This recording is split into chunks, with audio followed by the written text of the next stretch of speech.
Apabila kita berkenalan dengan seseorang ta'aruf, pertama yang ditanya bukan sifat dan tempat tinggalnya, di mana duduknya. Pertama yang ditanya adalah apa namanya. Maka awal jalan makrifat mengenal Allah adalah jika disebut namanya bergetarlah hati. Ya, jika disebut nama Allah bergetar hati. Tapi kalau menyebutnya belum tahu caranya, maka hati tiada bergetar. Ya, maka pelajari ilmu ini dari ahlinya. Untuk teman-teman yang menonton kajian ini, jangan lupa bersalawat kepada Nabi kita Rasulullah Muhammad sallallahu alaihi wasallam. Allahumma salli ala Muhammad wa ala ali Muhammad. Assalamualaikum warahmatullahi wabarakatuh. Alhamdulillah amarna bi an nad'uhu bil asma'il husna. Walhamdulillah ja'alana min alladhina ajabu da'watahu. Walhamdulillah ja'alana min ummati sayyidil wujud sayyidil qawnain sayyidina Muhammad. Asyhadu an la ilaha illallah, asyhadu anna Muhammadan abduhu wa rasuluh. Allahumma shalli wa sallim wa barik ala hadzal nabiyil karim. Amma ba'du, Allahumma iftah lana ya fattah futuhul arifin wa 'allimna ya 'alim ilman yanfa'una. Amin ya rabbal alamin. Saudara yang melakukan Allah, puji syukur kehadiratnya karena Ia masih mengizinkan namanya mengalir pada lidah kita yang penuh dosa. Alhamdulillah, Allah masih izinkan nama kekasihnya kita ulang-ulang, kita jadikan sebagai wirid. Dan itu tiadalah mudah bagi orang-orang kecuali yang Allah bukakan mata hatinya. Maka tiadalah yang diangkat di muka bumi ini kecuali orang yang menyebut namanya, orang yang mencintai namanya, orang yang mewarisi ilmunya. Itulah makna dari surat Alam Nashrah, wa rafa'na laka dzikrak. Dan kami mengangkat bagi engkau, hai Muhammad, zikraka. Zikraka secara harfiah berarti sebutanmu, namamu. Maka bagi ahli ma'rifat yang mengerti dan menjamah antara ilmu yang zahir dan batin, syariat dan hakikat, mereka memaknai zikraka, maka di situ ada zakiruka, orang yang menyebut-nyebutmu juga diangkat. Zakiruka juga bermakna al-arif bika, orang yang kenal kepada engkau juga diangkat.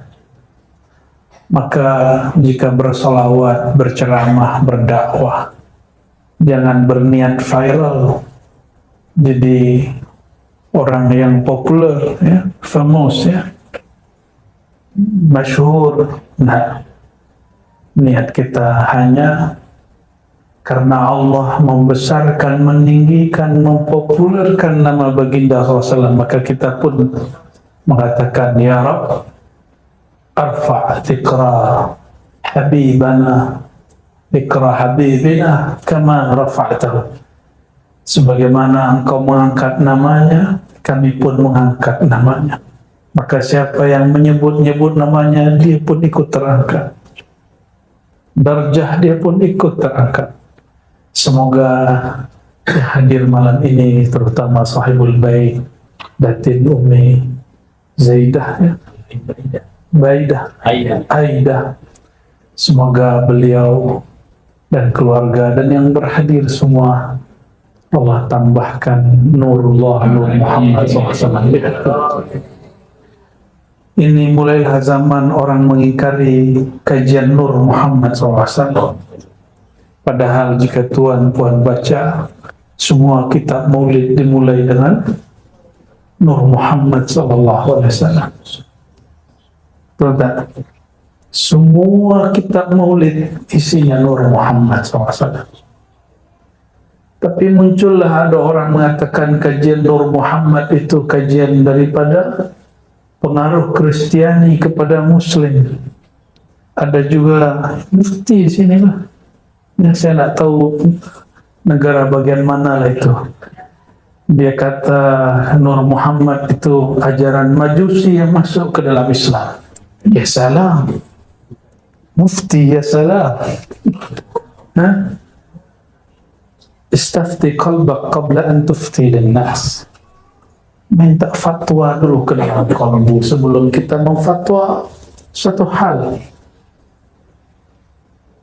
Kita tidak akan mengancam dia dengan ancaman-ancaman kesesatan. Kita cuma uzakiruhu, mengingatkan dia bahwa sadah kibar ulama, ya ulama-ulama besar sedari dulu, mereka biasa memulai kajian dengan Nur Muhammad sallallahu alaihi wasallam.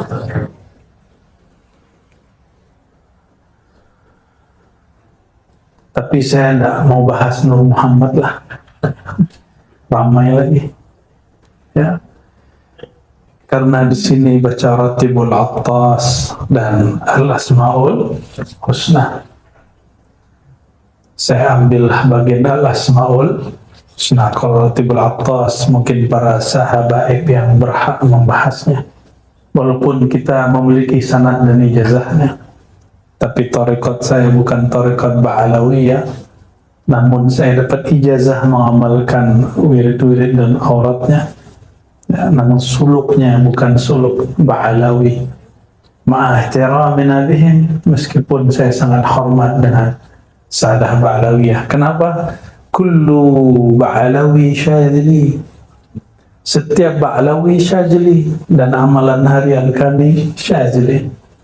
Suluk khalwat kami Naqsyabandi, kajian hakikat kami Syatari, mahabbah kami Ba'alawi. Alhamdulillah Rabbil Alamin. Zikir anfas kami Sammani.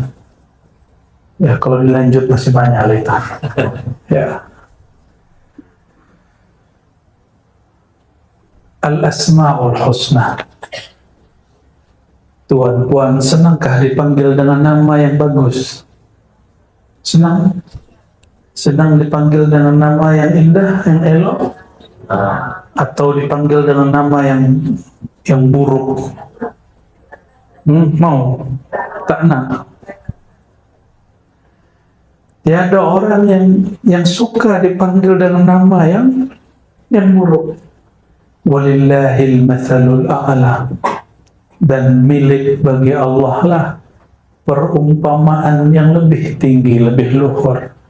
Jika engkau saja tiada suka dipanggil dengan nama yang biasa, engkau suka dipanggil dengan nama yang luar biasa, nama yang indah dan elok, itu adalah sifat Allah yang Allah pantulkan, percikkan ke dalam dirimu. Jadi sebenarnya itu sifat Allah. Maka jangan terlalu suka dipuji. Pulangkan pujian kepada yang maha terpuji. Inilah makna Alhamdulillah Rabbil Alamin. Kapan kita boleh terima pujian? Apabila kita melihat sifat Allah lah yang menutupi aib ini, lalu orang melihat sifat Allah meliputi diri, barulah boleh kita menerima pujian. Karena yang terpuji pada hakikatnya Zat yang maha terpuji, Allah subhanahu wa ta'ala. Dan inilah syukur kita sebagai umat Nabi yang terpuji, Nabi Muhammad sallallahu alaihi wasallam. Betapa bingung dan hairannya orang-orang kafir Quraisy, Abu Lahab, Abu Jahal hendak mencaci, tapi orang yang dicaci namanya orang yang terpuji. Muhammad, apa artinya? Orang yang terpuji. Bagaimana mungkin orang yang sangat terpuji dicaci maki? Oleh karenanya mereka tidak berhasil mencaci maki Sayyidina Muhammad SAW. Maka mereka menuduh Sayyidina Muhammad SAW sahirun majnun, penyihir. Tidak puas, sebut lagi majnun, gila. Itulah ya nafsu orang-orang kafir Quraisy. Dan saya bukan memberi ancaman kepada kita, hanya menakut-nakuti diri supaya siap sedia. Siapa saja yang mewarisi nur al-Muhammadi sallallahu alaihi wasallam, nur ilmu baginda sallallahu alaihi wasallam, maka ia akan juga dicaci. Ia juga akan dituduh sebagai penyihir lagi, gila. Ya. Mungkin Datin Umi ini sudah dituduh gila juga. Gila habaib, gila ulama, tersesat sudahnya. Kawan-kawannya mungkin mengira dia sudah gila. Nah, tapi terserahlah mereka. Ya, biarlah kafilah tetap berlalu dan anjing tetap ya menggonggong tuh. Allahumma sholli ala sayyidina Muhammad. Walillahil asmaul husna fad'uuhu biha. Maka milik Allah lah nama yang indah, nama yang elok. Maka semua nama terbaik berpulang kepada Allah Subhanahu wa ta'ala. Fad'uuhu biha, maka panggillah Allah dengannya. Apabila saya ni kepada Ustaz, saya panggil hoi, pasti Ustaz tidak mau melirik. Betul tak? Hei, pasti tidak mau melirik. Karena Ustaz punya nama, punya gelar. Minimal saya panggil Ustaz. Ya, kalau tak tahu nama, panggillah Ustaz. Jangan panggil hoi. Hei, fulan. Tidak. Kita pun tidak suka dipanggil bukan dengan nama apalagi Allah Subhanahu wa ta'ala. Tapi baiknya Allah itu, ia menyimpan namanya bahkan dalam satu huruf. Huruf yang paling ringkas tentang nama Allah adalah Hu. Maka kul huwallahu ahad. Biasanya apabila kita menyebut dia dalam bahasa Melayu lain dengan huwa dalam bahasa Arab. Karena dia dalam bahasa Melayu khusus untuk orang ketiga, orang yang gaib, orang yang hari ini sahabat kita tidak hadir, lalu kita sebut dia. Betul tak? Tapi kalau menyebut Allahu,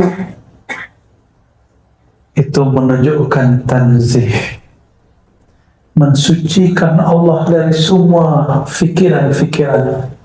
Maka maknahu mencakup semua sifat 20. Orang kalau faham, belajar sifat 20, ada di sini majelis kajian sifat 20. Wajib ada, kita Ahlus Sunnah wal Jamaah. Salah satu simbol kita adalah mengkaji sifat Allah yang 20. Bukanlah Allah itu bersifat hanya 20, tapi karena akal ini terbatas, ulama meringkasnya menjadi 20. Dari 20 orang akan faham bahwa sifat Allah Tabaraka wa Ta'ala tak terhingga. Apabila kita berkenalan dengan seseorang ta'aruf, pertama yang ditanya bukan sifat dan tempat tinggalnya, di mana duduknya. Pertama yang ditanya adalah apa namanya. Maka awal jalan ma'rifat mengenal Allah adalah mengenal nama Allah Subhanahu wa Ta'ala. Saya lihat wiridnya sudah bagus, suaranya sangat merdu. Tinggal suara dan wiridnya diisi dengan warid. Warid itu dimulai dengan ta'lim. Innamal ilmu bita'allumi. Ilmu itu mesti diambil dari guru. Lain dengan futuh, lain dengan wahbiyah, bukan wahabi. Wahbiyah itu pemberian bakat dari Allah. Ya, tiba-tiba malam Lailatul Qadar atau malam nisfu Sya'ban, mimpi melihat cahaya, esok hari sudah mampu urut orang. Nah, itu namanya wahabiyah. Apa namanya? Atau tiba-tiba habis selesai wirid zikir, tertidur, melihat singa masuk ke badannya. Bangun tidur, dia mampu silat singa. Itu wahabiyah, tapi hati-hati. Wahabiyah tidak selalu mutlak langsung dari Allah. Siapa tahu dari jin, dari khadam-khadam. Maka kita mesti berhati-hati. Dan cara menetralkannya, membersihkannya, cukup dengan kalimat tauhid. La ilaha illallah. Orang yang kuat baca la ilaha illallah, Allah bersihkan dia dari ilmu-ilmu jahat. Dan coba tuan-puan perhatikan di dalam Al-Quran, lafaz la ilaha illallah, seingat saya hanya ada 2, 4 atau 2, saya lupa, nanti tolong diingatkan. Seingat saya hanya 2 atau 4. Selebihnya lebih dari 20 ayat menyebut Allahu la ilaha illahu. Kadang dia guna lafaz Allah, kadang dia menyebut dirinya huwa. Maka huwa dalam bahasa Arab tidak hanya berarti dia dalam bahasa Melayu, tapi huwa ghayatut tanzih, ismun litanzih, nama untuk mensucikan Allah Ta'ala. Inilah yang tidak difahami oleh beberapa da'i-da'i. Ya, kita maklumi karena ilmu itu berkembang. Ya, siapa tahu nanti dia merevisi kata-katanya, mengatakan zikir dengan hu bid'ah. Nah, sudah ada di Malaysia yang bercakap begitu. Sudah ada fatwa begitu. Ya salam. Nah, siapa yang tak kenal dengan Imam Izzuddin bin Abi Salah, Imam Fakhruddin Ar-Razi? Buka Fakhruddin Ar-Razi, kalau yang di depan Ar-Razi. Ini Imam Fakhruddin Ar-Razi. Imam Fakhruddin Ar-Razi, beliau wafat lebih kurang 606 Hijriah. Sekarang sudah berapa? 1446. Sudah berapa abad? 1 abad 100 tahun. Sudah berapa abad? Lama gitu ya. 14 kurang 6 berapa? 8 abad, 800 tahun lebih yang lalu. Beliau telah tulis di jilid pertama daripada Tafsir Mafatihul Ghaib Imam Ar-Razi. Beliau menyinggung banyak sekali rahasia daripada nama Hu. Mana orang yang katanya pintar, cerdas, kenapa tidak membaca kitab ini? Ya, jadi Hu itu nama. Oleh karenanya Imam Ahlus Sunnah yang bernama Abdul Qahir Al-Baghdadi, boleh diulang namanya? Abdul Qahir punya kitab Usuluddin dan Al-Farqu Bainal Firaq. Apa nama kitabnya? Usuluddin 1, yang kedua Al-Farqu Bainal Firaq, ada lagi yang ketiga Al-Asma' wa Sifat, 3 mujalladat, 3 jilid. Beliau mengatakan Hu ismun min asma'ihil husna. Huwa adalah salah satu nama Al-Asma'ul Husna. Ya, maka kalau kita zikir Nas'aluka ya man huwallahu la ilaha illahu. Imam Abul Hasan Syazili, guru daripada Imam Izzuddin Abi Salam, imam mujtahid di zamannya, tapi tidak keluar dari mazhab Syafi'i, tapi dia punya pandangan yang lain dengan Imam Syafi'i untuk beberapa hal. Beliau punya guru Imam Syazili yang punya Hizib Bahar, ya, salah satu hizib yang saya suka, dan kami di Ribat pagi petang mengamalkan wirid asas, astagfirullah 100, la ilaha illallah 100, salawat 100, subhanallah 100, itu di hari beliau. Imam Syazili, salah satu doa asma al-ismul a'azam, nama yang agung yang jika kita memohon dengan nama itu adalah Hu. Maka beliau berdoa, Ya Hu, Ya Hu, wahai yang menyebut dirinya Huwa. Waw itu waw zaidah, pada dasarnya hanya Hu. Waw itu tambahan dalam bahasa Arab. Jadi al-aslu fihi Hu, bila waw. Ada Hu tanpa nyebut waw. Kul huwa, huwa Allah, karena dia disambung maka dibaca huwa Allah. Tapi jika dia diwakafkan Allahu la ilaha illahu, betul tak? Begitu cara bacanya. Sahih? Ada matnya, Hu. Maka apabila Tuhan Puan ambil talqin zikir dari ahlinya, salah satu talqin zikir itulah talqin zikir dengan surat Qul huwallahu ahad, Qul hu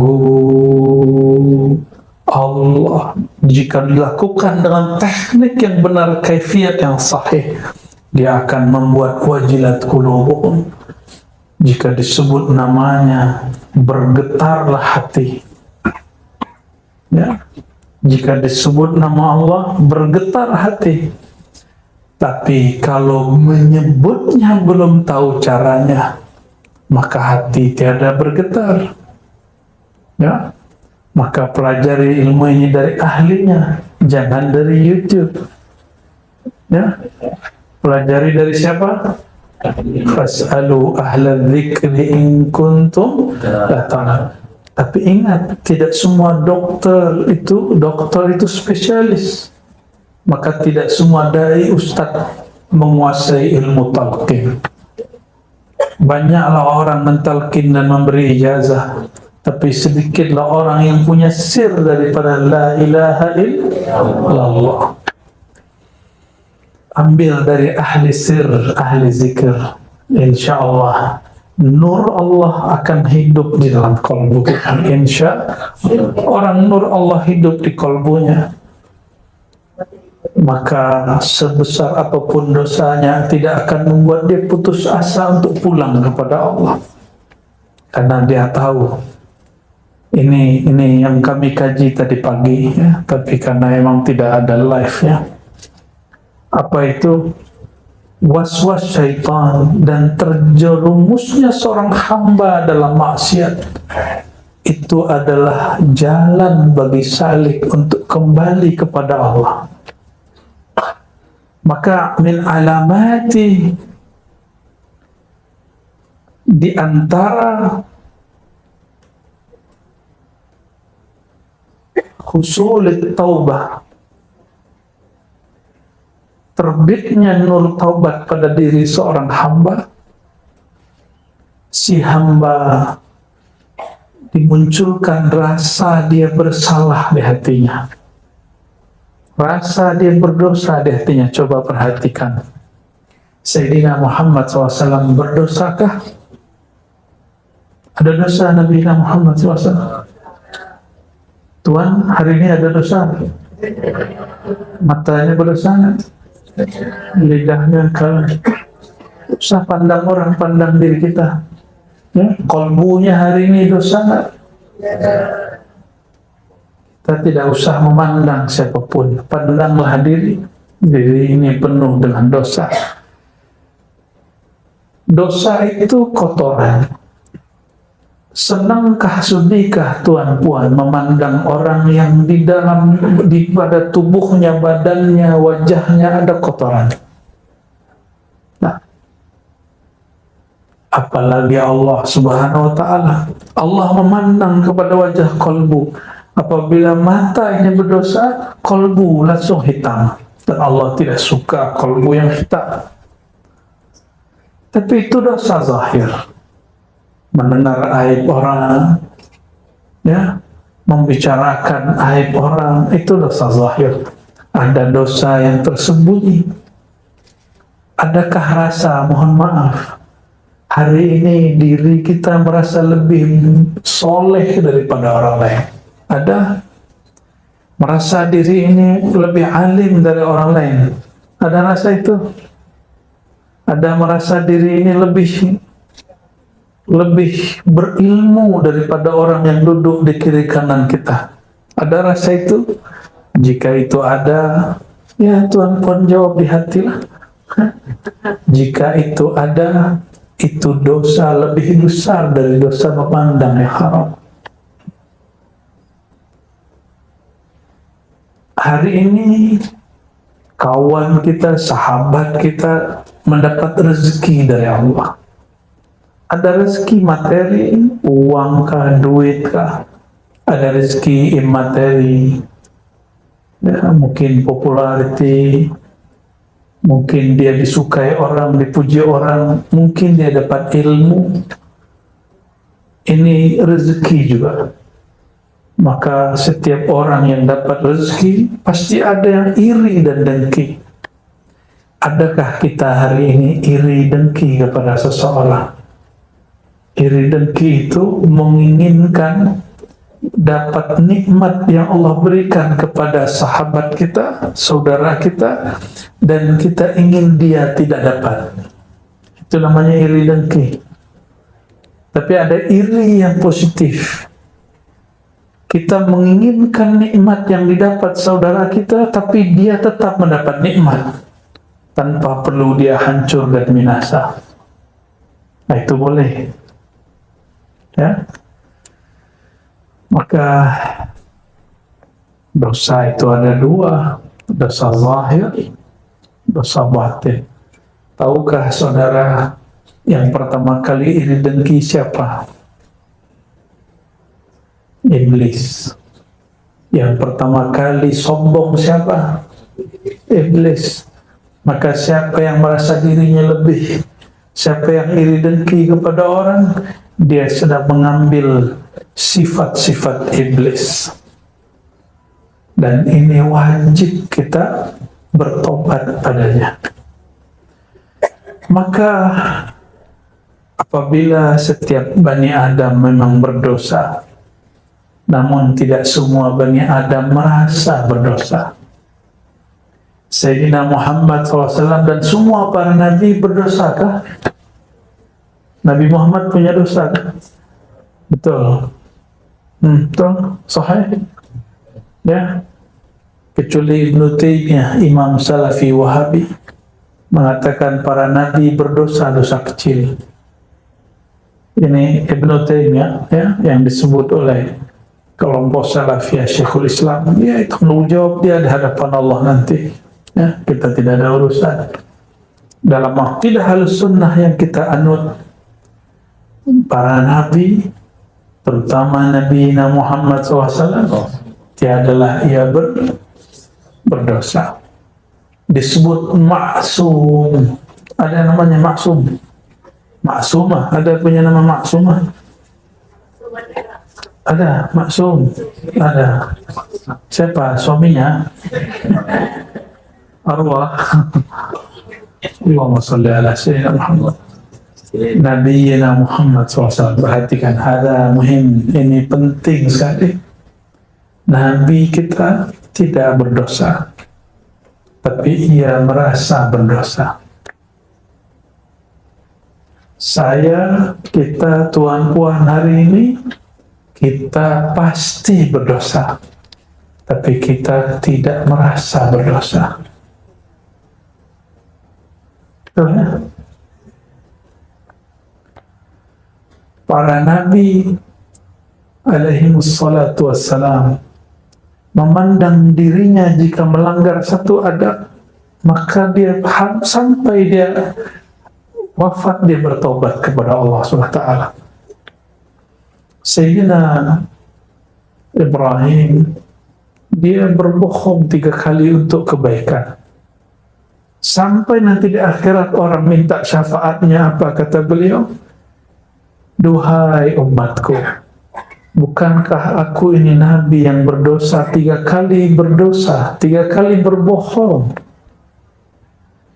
Itu para nabi. Para nabi, dia berbuat sesuatu dan dia merasa bersalah di dalamnya. Maka semua para nabi tawwabin. Semua nabi itu ahli taubat. Ingin merasakan nikmat bertuhan, ingin merasakan nikmatnya zikrullah, benar-benarkan, betul-betulkan taubatnya. Apakah kita senang masuk ruangan tapi ruangannya kotor? Masuk masjid suraunya berdebu, apa namanya nih? Tikar apa? Karpetnya sudah kotor, ya, banyak debunya, banyak kotoran-kotoran di dalamnya. Nyamankah? Nah, para imam ahli zikrullah mereka ijma' qalbul mu'min baitullah, rumah Allah, surau yang hakiki, masjid hakiki, bukan bangunan fisik itu. Karena bangunan fisik itu boleh diubah nanti jadi gereja. Seperti Hagia Sophia, sudah dari gereja jadi masjid, masjid jadi gereja, gereja jadi museum, museum menjadi gereja, museum jadi masjid lagi. Kalau bangunan boleh diubah, tapi kolbu ini tidak boleh dirubah. Nah, maka ini yang disebut baitullah hakiki.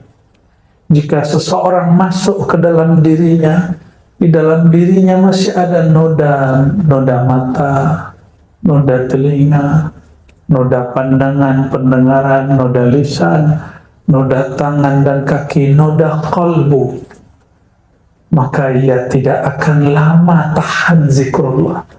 Dia tidak akan lama tahan dalam baitullah yang ada dalam dirinya. Padahal Sayyidina Muhammad SAW mengatakan dalam hadis yang sahih, idza ra'aita ahadan, jika engkau melihat seseorang suka datang ke masjid, fashhad lahu bil iman, maka saksikanlah dia benar-benar beriman. Oleh Imam Ghazali dimaknai bukan saja datang ke masjid yang fisik, itu betul, itu zahir iman, tapi iman yang sesungguhnya apabila seseorang dia betah, dia nyaman, dia senang masuk ke dalam baitullah yang ada di dalam dirinya. Maka lihatlah orang-orang dia nyaman, dia suka lama-lama zikrullah, dia sungguh menikmati lama-lama ketika berselawat, ya, bukan karena suara yang indah saja, tapi karena suara di dalam kolbunya sudah sangat indah. Bukan karena ruangan ini bersih saja, tapi karena ruangan di dalam dirinya bernama kolbu, ruang dan relung kolbunya sudah sangat bersih. Oleh karenanya miftahul walayah at-taubah. Ya, ini kaidah muhimmah, kaidah penting. Pintu dari kewalian menjadi kekasih Allah dimulai dari bab taubat. Apabila kita selesai wudhu, apa yang kita baca? Allahumma ja'alni. Tapi orang lupa, ada satu adab yang dia lupa, bahwa Nabi SAW memberi doa beragam. Salah satunya syahadat, asyhadu an la ilaha illallah wa sallallahu alaihi wasallam, lalu Allahumma ja'alni minat tawabin. Ya Allah, jadikan aku termasuk golongan yang bertaubat. Perhatikan tawabin, waw musyaddad, wawnya ada tasydidnya. Dalam kaidah bahasa Arab disebut dengan mubalaghah. Kalau orang sekali tobat disebut taib, tapi jika dia berulang-ulang tobat disebut tawwab. Kenapa dia berulang-ulang tobat? Karena setiap kali dia tobat, dia merasa dirinya kotor lagi, maka dia tobat lagi. Oleh karenanya ini saya bukan sedang menyuruh tuan-puan bermaksiat, tapi hendaklah kita selalu merasa punya maksiat. Hendaklah kita selalu merasa punya dosa. Selesai zikir, selesai tobat, kita merasa lagi, ya Allah, hatiku masih ada maksiatnya, masih ada zulumat, kegelapannya. Oleh karenanya, ya, tiada seorang wali yang saya kenali kecuali amalan dia adalah zikir taubah. Zikir taubah, tidak ada timur, barat, Arab, tidak Arab, Habib, tidak Habib, mursyid, tidak mursyid. Wali itu tidak mesti mursyid. Boleh jadi dia masturi, tersembunyi dalam keramaian, ada yang tersembunyi dari keramaian. Amalan wajib mereka mandi taubat, zikir taubat, salat taubat. Nah ini, jadi kenapa kalau zikir sama-sama kuat, tapi zikir sendiri tidak kuat? Karena zikir taubatnya belumlah sempurna. Ya. Allahumma salli ala Sayyidina Muhammad. Satu kali Sayyidatuna Rabi'atul Adawiyah, Sayyidat Sufiyah. Jadi Sufi, wali Allah tidak hanya laki, tapi juga ada wanita perempuan. Beliau sebagaimana diriwayatkan oleh Imam As-Suhrawardi dalam Awariful Ma'arif, apabila ia beristighfar, bertobat, dia berkalam. Kalam yang wali laki tidak pernah tahu kalimat itu, tapi dia tahu lafaz itu. Apa kata dia? Astaghfirullah fi istighfari. Aku mohon ampun kepada Allah, aku memohon maaf kepada Allah. Kenapa? Karena istighfarku tidak sungguh-sungguh. Orang jika sungguh-sungguh beristighfar, air matanya mengalir. Atau fi qalbihi an-nadam, di kolbunya ada rasa dia menyesal. Tapi selama ini kita istighfar baru menghitung Zallah, ya, belum ada rasa yang ditumbuhkan, belum ada penyesalan yang dirasakan. Padahal Sayyidina Muhammad SAW mengatakan an-nadamu taubah, indikator seseorang diterima taubatnya, dia ada penyesalan terhadap yang dia lakukan. Dan an-nadamu alamatuhu al-buka, salah satu ciri dari orang yang menyesal, matanya berkaca-kaca menangis. Oleh karenanya, pelajari ilmu taubat, tidak usah tinggi-tinggi ilmunya. Mau jadi kekasih Allah, baguskan taubatnya, baguskan istighfarnya. Bukan sekedar memperbanyak angkanya, tapi membaguskan makna saat membaca. Mulai malam ini saya berharap, jika berzikir, zikirlah yang kita faham. Jika sudah ada yang membaca zikir, dipimpin guru, ustaz, pelajari apa yang dibaca ustaz. Jangan hanya seperti alat recording. Dia mampu merekam semua yang dia dengar, tapi dia tidak faham. Apa kata Allah SWT? Kal himar yahmilu asfara.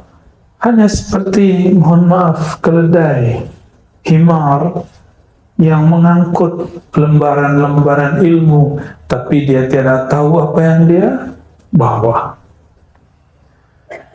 Saudara-saudariku, maka Allah, saya ini juga bukan orang suci. Setiap hari merasa di kolbu saya ada dosa, ada yang masuk, mau tidak mau masuk. Awalnya kita berputus asa, tapi ternyata para masyayikh mengatakan, idza aradallahu ay yarfa' 'abdahu, jika Allah hendak mengangkat seorang hambanya, arsala ilaihi syaitan fayuwaswisu alaihi, maka Allah Ta'ala mengirim syaitan, iblis, lalu memberi was-was kepada dirinya. Nah, ini kabar entah gembira, entah menyedihkan, ya. Ada was-waskah dalam pikiran? Seorang sahabat datang kepada baginda SAW, hadis sahih Bukhari, ya Rasulullah, diriku was-was. Tahu was-was? Ada gangguan di pikiran, ragu, ada rasa takut, ada rasa cemas, ada rasa apakah Allah terima aku atau tidak. Ada perasaan-perasaan yang sepertinya kita tidak percaya diri di hadapan Allah SWT. Itu dia. Apa kata Nabi Muhammad SAW menanggapi sahabat yang bertanya ini? Jadi itu sudah ada sejak zaman baginda Nabi Muhammad SAW. Sekelas sahabat-sahabat, level mereka sangatlah tinggi, tapi mereka masih was-was. Apatah lagi kita di zaman yang penuh was-was. Baru buka YouTube, langsung kita yang tadinya tidak mau dapat was-was, malah mencari was-was itu. Itu tak? Ya. Katanya tidak mau dapat was-was, tapi kita malah membaca si was-was itu. Minal jinnati wan nas. Kalau was-was dari jin masuk secara gaib, tapi was-was yang zahir, inilah yang lebih berbahaya. Kita baca komennya, baca statusnya, baca kalam-kalamnya, mendengarkan podcastnya.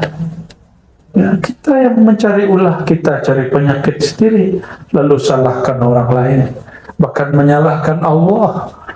Ya, Allahumma salli ala Sayyidina Muhammad. Maka mengambil ibrah dari Imam Abu Bakar Al-Banani tadi, dan juga Sayyidatul Sufiyah, penghulunya para sufi yang arifah billah, yaitu Sayyidatuna Rabi'atul Adawiyah. Istighfar, kita wajib diistighfarkan. Istighfar kita wajib diistighfar. Kenapa? Kita tidak bersungguh-sungguh dalam beristighfar. Dan Sayyidina Suhawardi mengatakan, betapa banyak orang baca istighfar, lidahnya minta ampun, kolbunya tidak. Lidah minta ampun, kolbu tidak. Lidah mengaku, kolbu tidak. Na'udzubillah min dzalik. Hadis yang sering saya baca, innallaha yanzuru ila qulubikum, Allah yang ia tatap bukanlah lidahmu, bukan suaramu, bukan tasbihmu, yang dia tatap apa? Kolbumu. Ini bagian terakhir yang mau saya sampaikan. Kalau kita tidak bertemu orang yang kita suka, orang yang penting dalam hidup kita, jika tidak jumpa, pastilah kita membaguskan pakaian yang dilihat. Kalau perlu puan-puan ini berhias diri, ya wajahnya pakai apa wajahnya? Pakai cat putih, pakai apa? Kosmetik, bedak, supaya apa? Jika ada kekurangan di wajah ditutup, supaya terlihat cantik. Jika laki-laki sebelum dia datang ke majelis dia pakai cleanser, ya supaya terlihat mukanya tidak berminyak, supaya nanti terlihat handsome. Oleh siapa? Oleh orang yang di belakang sana. Padahal yang di belakang hanya melihat punggung dan kepala dia. Kenapa kita hendak berhias jika hendak berjumpa makhluk? Padahal Allah selalu mau jumpa dengan kita. Dan ada perjumpaan yang resmi, yaitu waktu kita salat. Ya, yazunnuna annahum mulaqu rabbihim. Salat itu perjumpaan yang resmi. Dan Allah yang ia tatap bukan wajah ini. Yang ia tatap wajah qalbu wajjahtu wajhiya lilladzi fatara as-samawati wal ardh. Aku hadapkan wajah qalbuku kepada pencipta langit dan bumi, pencipta qalbu ini.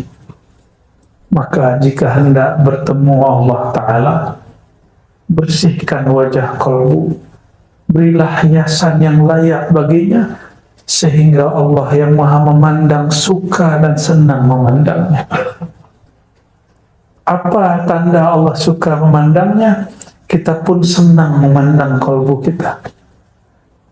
Walladzi anzala as-sakinata fi qulubil mu'minin. Surat Al-Fat. Dialah yang menurunkan sakinah, rasa tenang, rasa nyaman kepada kalbu orang yang beriman. Turunnya ke dalam kalbu, bukan kepada wajah, bukan kepada otak. Awal kita kenal orang, kita pandang fisiknya, lama-lama kita pandang isi kepalanya, lama-lama kita pandang isi kalbunya. Betul tak? Sahabat yang paling disuka, apakah sahabat yang wajahnya paling bagus, paling elok, atau yang hatinya paling elok? Senangkah dengan orang otak dia bagus, pikiran dia, brainnya, minda dia luar biasa, tapi kolbunya sombong? Suka dengan orang begitu? Kita lebih senang ya wajahnya ya lumayan buruk,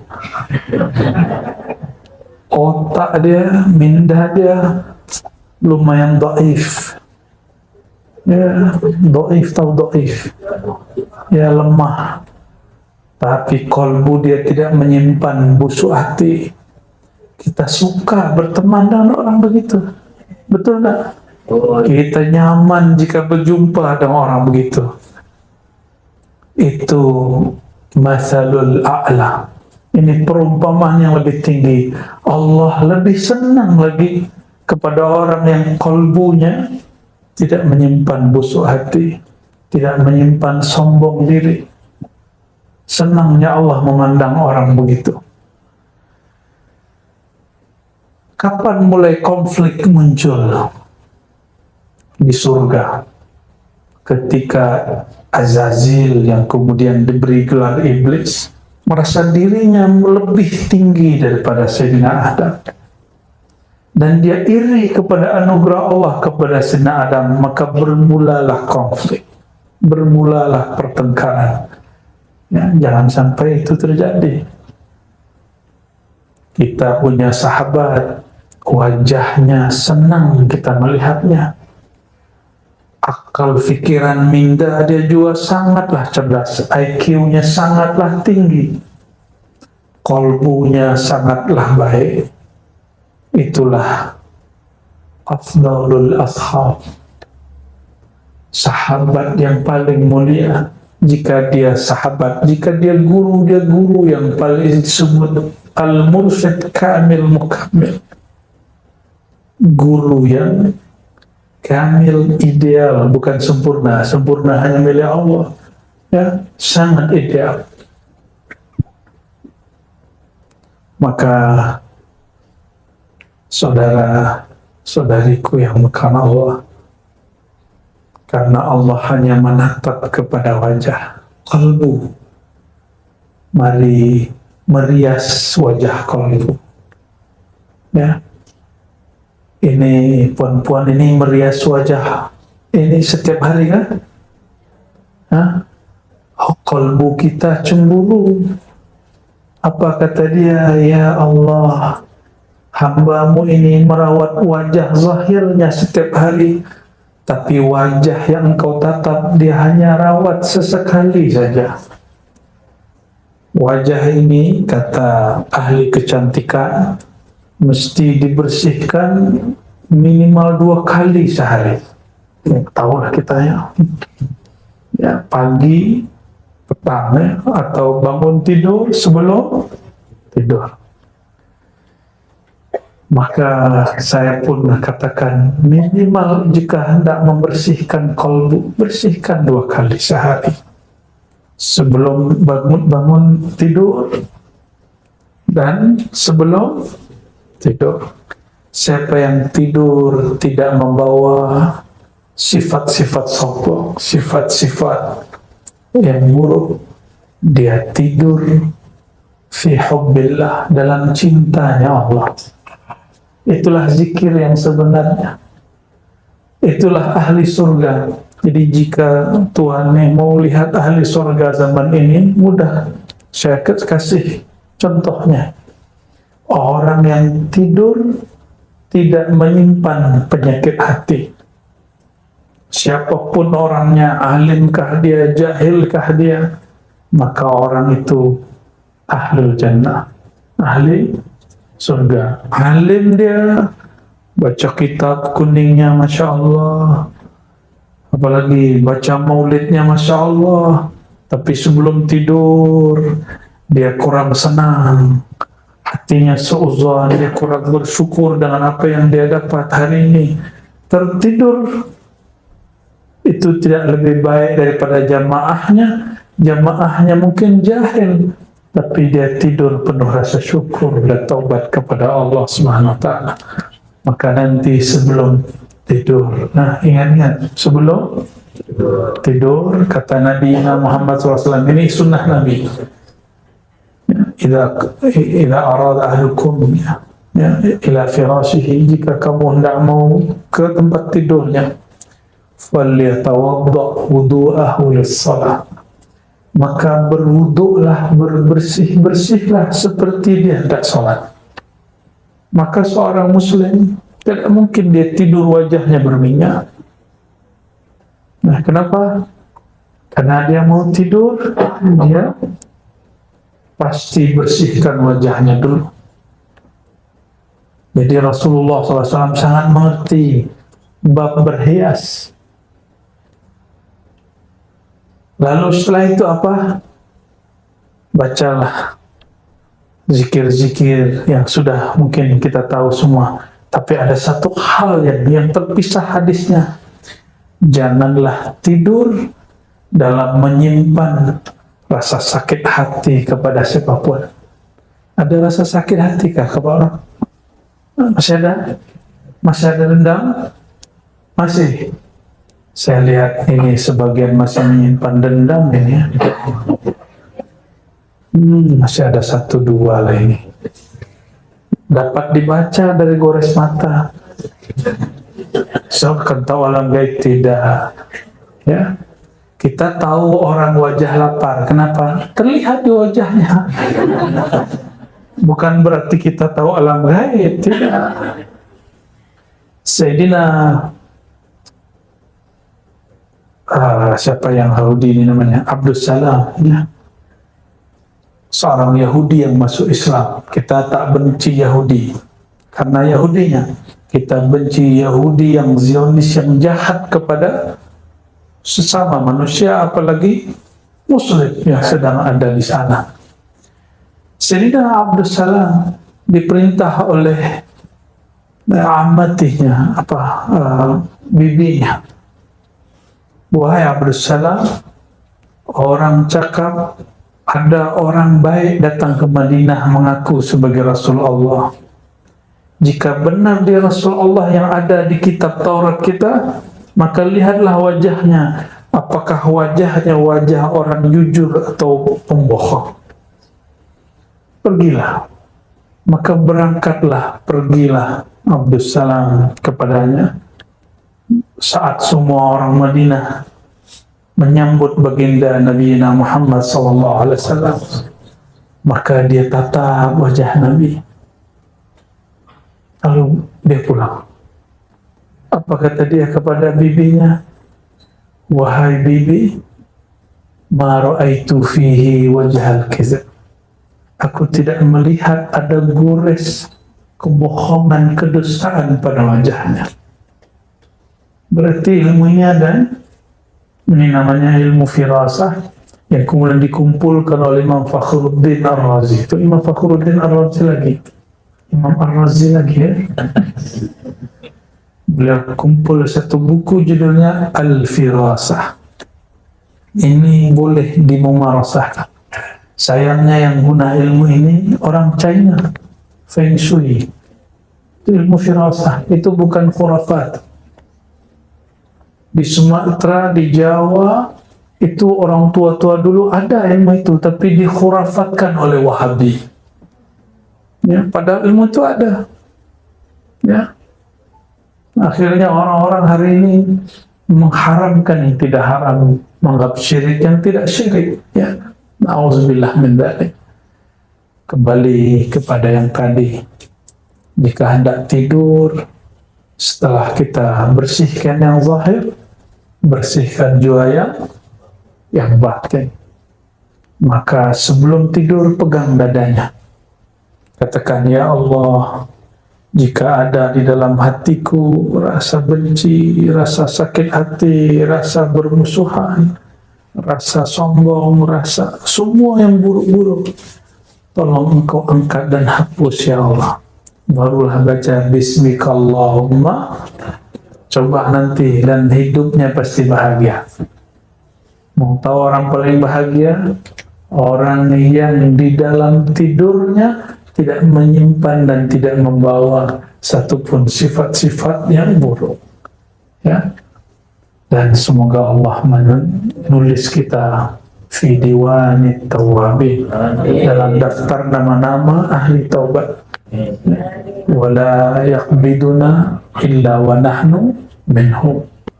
Dan jangan sampai kita dicabut ya Allah ya.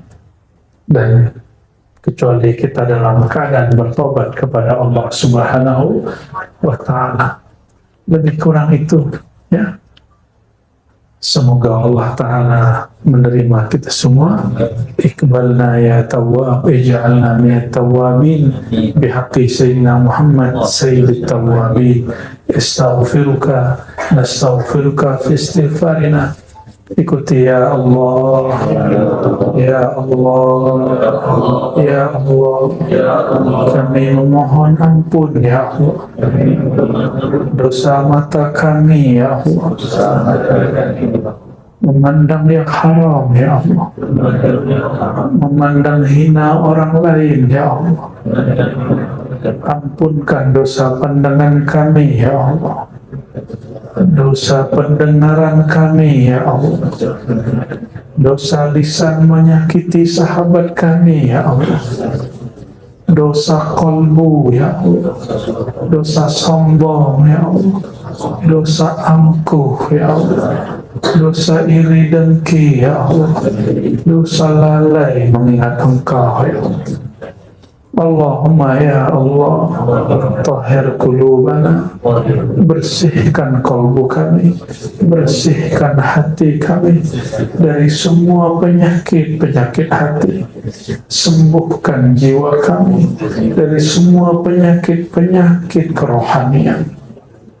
Allahumma ya Allah, la taqbidna, jangan engkau menjemput nyawa kami, illa wa naqulu la ilaha illallah, kecuali engkau takdirkan kami membaca la ilaha illallah Muhammadur Rasulullah. Allahumma ja'alna minat tawabin, Allahumma ja'alna minat tawabin, Allahumma aktubna fi diwanit tawabin. Ya Allah, terima taubat kami, terima taubat kami, dan tulislah nama kami pada daftar nama orang-orang yang bertaubat. Amin ya rabbal alamin. Rabbana atina fid dunya hasanah وفي الآخرة حسنة وقنا عذاب النار. Ikuti ya Allah, ya Allah, ya Allah, ya Tawwab, ya Tawwab, ya Tawwab, tub alaina بحق نبينا محمد صلى الله عليه وسلم والحمد لله رب العالمين. الفاتحة.